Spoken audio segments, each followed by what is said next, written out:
The video you're about to watch, titled The Snell Dynasty, covers the period from 1836, with the death of my great-great-great-grandfather, to the death of my grandfather in 1918 during the First World War.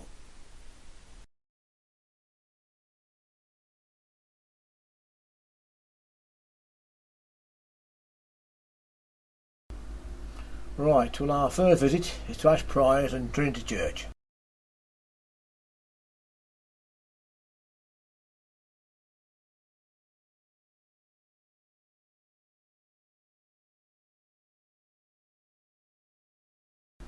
Right, now we're at Trinity Church. The first thing we check is burial records. Right, well, the records show that the Snell family start from the 517 with William Snell, my great-grandfather's eldest son, who was buried in 1898, age 22. At the time of his death he was living in Ash Priors. Then number 518, which is William Snell, my great-grandfather, who was buried in 1918, age 69. At the time he was living in Middleton Farm, Bishop's Lydyard. The next one is 519, Jane Snell, my great-grandmother, who was buried in 1921, age 76. At the time she was living in Middleton Farm, again at Bishop's Lydyard. Right, now we move on next to number 521, which is Frederick John Snell, who died in 1982, age 94. That was the brother of William Snell, my great-grandfather's eldest son. That was nearly 100 years after his brother died. At the time of his death he was living at Netherstowe. Now we have entry number 520, which is Eva Snell, which was the wife of Frederick John Snell. She died in 1950, age 63. At the time of her death he was living in Yarkham.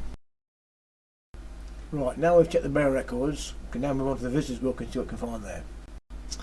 Right, well, now we move on to the visitors book. Right, there are many Snells listed in the visitors book. Some are recognised as being members of our family as generations have gone by. Most of course now dead and gone. But there's one very interesting entry in the visitors book, which is the 14th of May 1966, which is my own mother, Mrs. R. Snell, from Mark, Somerset. This is where my mother and father lived when they retired, the first time round that is, of course. And just above that signature is Anne Haywood and A.S. Haywood at 4 Nuneaton Road, Bedworth, which of course number 4 is next door to our present house. They lived there when I was a young lad and lived there many years. Of course they too have now dead and gone. But that's a very interesting discovery, and that I say is 1966. Right, well, among the very interesting names in the visitors book, from all over the world, some from America, some from New Zealand, Australia, but I see there's an entry in there from Africa, that's South Africa, and that's the Lethbridge, member of the Lethbridge family. So that's an interesting discovery that's there. Well, the Lethbridge family, of course, were the owners of Sandhill Park and Sandhill Manor, and of course that's where my great-grandfather worked as a head gamekeeper. My grandfather worked there as gamekeeper, and of course my grandmother was there as a servant. Right, well, this is Ash Priors, and this is Trinity Church. First stop, and this is the graveyard. This is tombstone of William Snell. And this is Ash Priors, Trinity Church. This is the churchyard, and this is the church. There we are. And this is Ash Priors.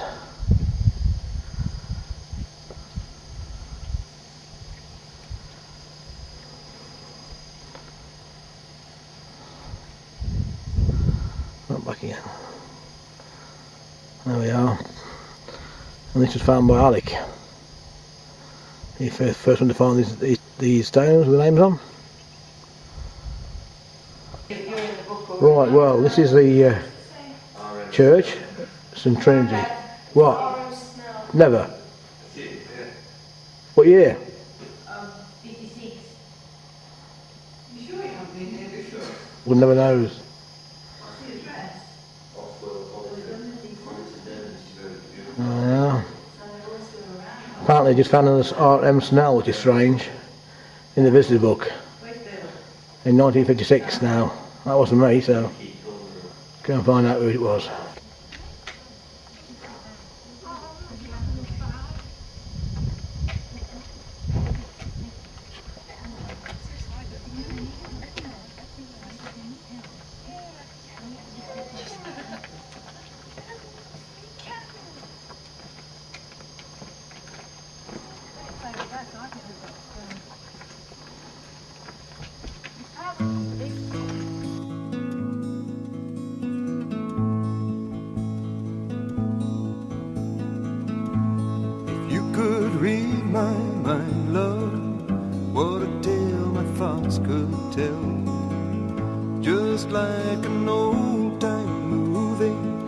out a ghost from a wishing well, in a castle dark or a fortress strong, with chains upon my feet.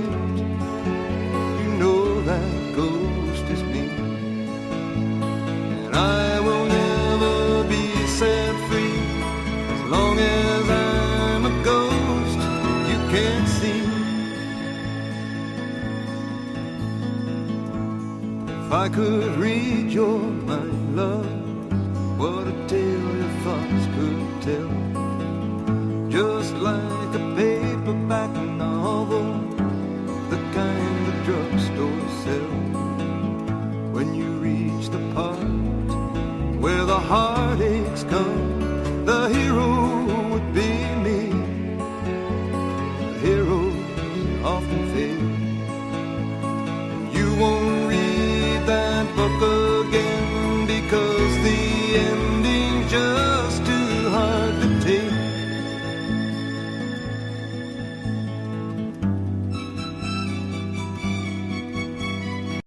Sandhill Park Estate, or rather what's left of it. This is a big house on the side. It's been left to good rock and ruin. Ruin being the operative word. All windows are being smashed and vandalised. It's absolutely disgraceful.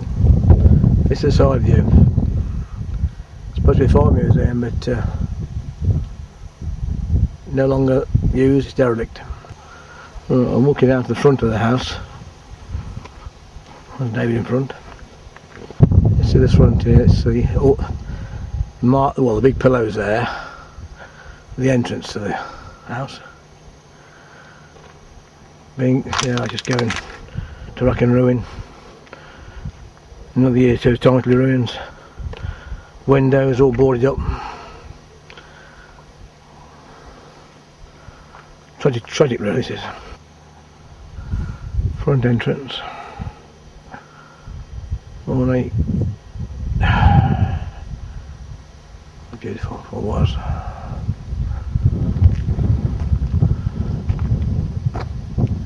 Boarded windows.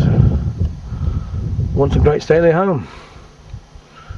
Now unfortunately isn't. It's going to ruin.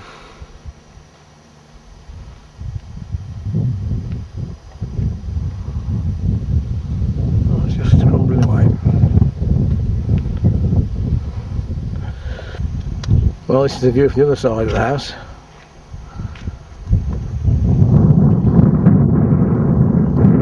You'd never think this place is in ruins, but it really is. The main structure is quite solid.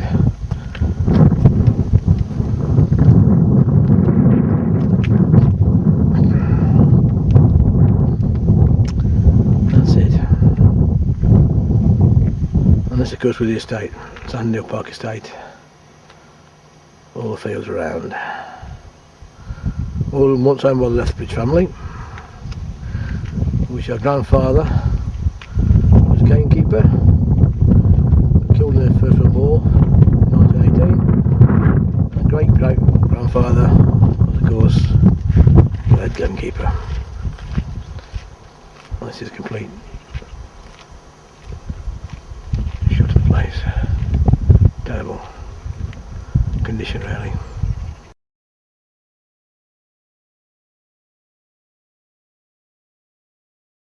Right, well this is the plot, 4 graves of the Lethbridge, and not many yards away, just about there. I'll zoom in on these two. There they are there. There they are. That's Snell. So we've got Snell just there, and we've got Lethbridge there. So we're talking about less than 40 feet away. That's really amazing. There we are. And this is the St Trinity Church. This is where it all happened. One of the Fulham central point to the village. This is the lane that leads down to Ballyfont. That's Mar there. Take a picture.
Right, we've just come back from Sandhill, the estate, through that gate there, and Dave's going back there to another quick look round, and we're walking towards Ballyfant. Now this is how close it is. There is, well, the sun's shining a bit, there we are. That is the sign that says Ballyfant's Farm. Right, Ballyfant's Farm, that's it, there's a sign on the tree. Right, now then, hopefully. Oh yeah, go and get the car. Okay. Down that drive is Ballyfant's. That's not far from the actual Sandhill estate, or rather it's part of.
Right, well this is the house, number 15, Redcombe, second one on the left. It's one street village, that's the other direction. Here's our car, ready to go. Right, this is Redcombe, from the car. The college entrance, one of the entrances. That's where we've just been, through there. There we go. Now going around the corner near the churchyard on the way to Misden. And there's the church there. There we go. This is the bridge just walked over a few moments ago. That road leads to the college. Now I'm going back towards the main routes. This is the local road.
Well, I hope you enjoyed that first part of the video. Now the second part deals with my grandfather, who died, I say, in the First World War in 1918, and is really a tribute to him and all those who've died during that war and since in other wars. So hope you enjoyed this video as well.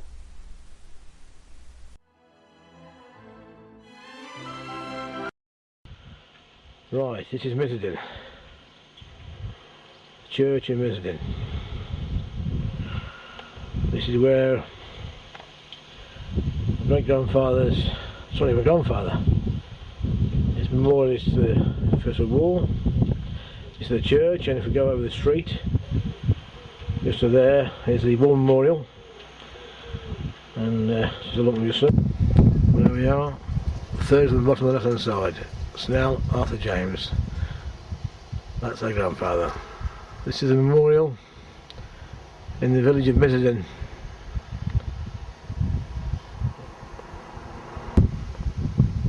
That's it. That's the last just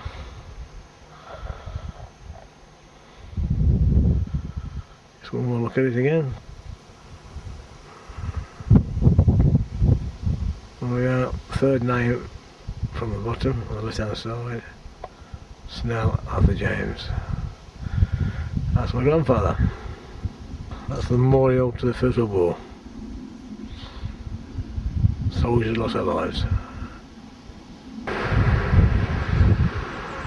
More of a hamlet in the village, Missedin.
Hello. Field artillery?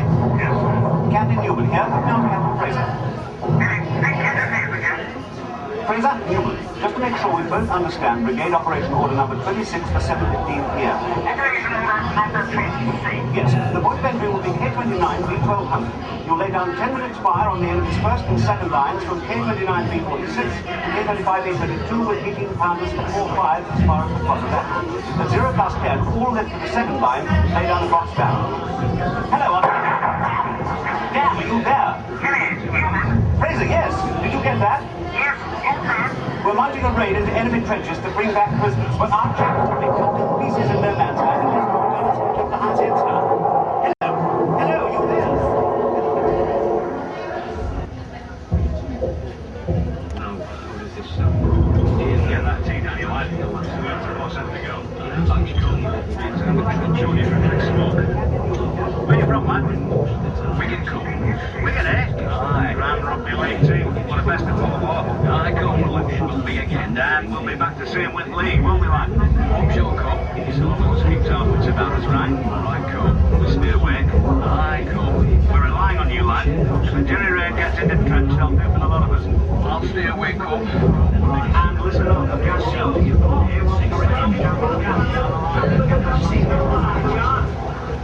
On this 72-man global inspection, Dr. detained for sunrise, doing trench repair, and putting up the Don't have to look for the breakfast. That's biscuits and bully beef. The other day, a whiz-bang landed in the next far bit.